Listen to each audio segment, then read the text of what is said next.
পবিত্র রাত শবে বরাত। ধর্মপ্রাণ মুসলমানরা ইবাদত বন্দেগীর মাধ্যমে সাফল্যময় ভবিষ্যৎ এবং পাপ থেকে মুক্তির জন্য আল্লাহর কাছে প্রার্থনা করেন এ রাতে।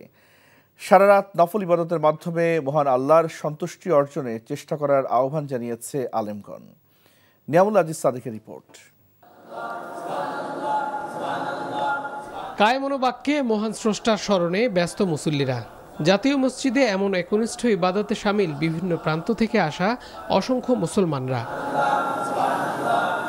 পবিত্র রমজানের আগমনী বার্তা নিয়ে শাবান মাসের মাঝামাঝি সময়ে পালিত হয় শবে বরাত। কিয়ামুল লাইল বা রাতে দীর্ঘ সময় নফল নামাজ আদায় করতে মসজিদে সময় কাটান মানুষ।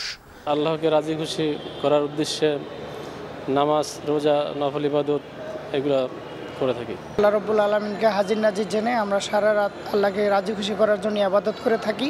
আমরা কেবলমাত্র একদিন ইবাদত করব আর সারা বছর আমরা ইবাদত থেকে অনেক দূরে চলে যাব। শবে বরাতের এক থেকে এটা প্রস্তুতি নেওয়া শুরু হয়ে যায় যে রমজান মাসে তারাই পড়াতে হইব, ওইটা নিয়ে আর কি আমরা ইয়াদ করা শুরু করে দিই। ফার্সি শব্দ শবে বরাতে ভাগ্য নির্ধারিত হয় কিনা তা নিয়ে বিতর্ক থাকলেও এমন রাতের মর্যাদা নিয়ে একমত আলেমরা। ওই তারিখে রাসূল সাল্লাল্লাহু আলাইহি ওয়াসাল্লাম উম্মতের মাগফিরাতের জন্য সারা রাত কান্নাকাটি করছেন, ইয়া আল্লাহ আমার উম্মতকে মাফ করে দাও। এই হাদিসের আমলের কারণে গুরুত্ব দেওয়া হয়েছে যে তোমরাও ওই রাতে ইবাদত করো এবং কান্নাকাটি করো, আল্লাহর কাছে তোমরা তোমাদের মুক্তির কামনা করো। শবে বরাতের মুক্তির রাত। বিশুদ্ধ হাদিস অনুসারে আল্লাহ শাবান মাসের এই রজনীতে বান্দার প্রতি মনোযোগ দেন এবং প্রার্থনাকারীদের ক্ষমা করে দেন। শাবানের মধ্য রজনীর ব্যাপারে রাসূলুল্লাহ সাল্লাল্লাহু আলাইহি ওয়াসাল্লাম অনেকগুলো হাদিস এসেছে। এই মর্মে প্রায় 14 জন সাহাবী থেকে হাদিস বর্ণিত হয়েছে। এখানে যে হাদিসগুলো বর্ণিত হয়েছে যদি সেই হাদিসগুলোকে একসাথ করা হয় তাহলে হয়তো আমরা এতটুকু বলতে পারি বা এতটুকু কেউ বলতে পারবে যে এই হাদিসগুলোকে সবগুলোকে একসাথ করলে এই লাইলাতুল নিসফ মিন শাবানের মধ্য রজনীর একটা ভিত্তি সাব্যস্ত হবে। বর্তমানে অবশ্য মানুষের চেতনার মধ্যে কিছুটা পরিবর্তন এসেছে। মানুষ বিষয়গুলোকে উপলব্ধি করতে পেরেছে যে কিছুটা এখানে অতিরঞ্জন আছে।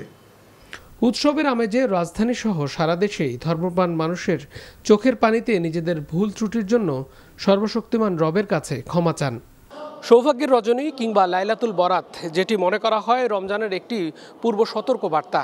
মুসলমানরা যেন সত্যিকার অর্থে জিকির, আজগার, তসবিহ, তাহলিল কিংবা পুণ্যের কাজের মাধ্যমে পুরো একটি মাস তাদের সকল পাপাচার মুক্ত করে নতুনভাবে জীবন শুরু করতে পারেন, এ ধরনের একটি প্রেরণা দেওয়া হয়, এ ধরনের একটি বার্তা দেওয়া হয় এই লাইলাতুল বরাতের মাধ্যমে। Niamul Aziz Sadiq, NTV news, Baitul Mukarram, Dhaka. কোটি মানুষের আস্থার ভালোবাসায় 11 বারের মতো দেশের 1 নম্বর রেফ্রিজারেটর ব্র্যান্ড ওয়ালটন।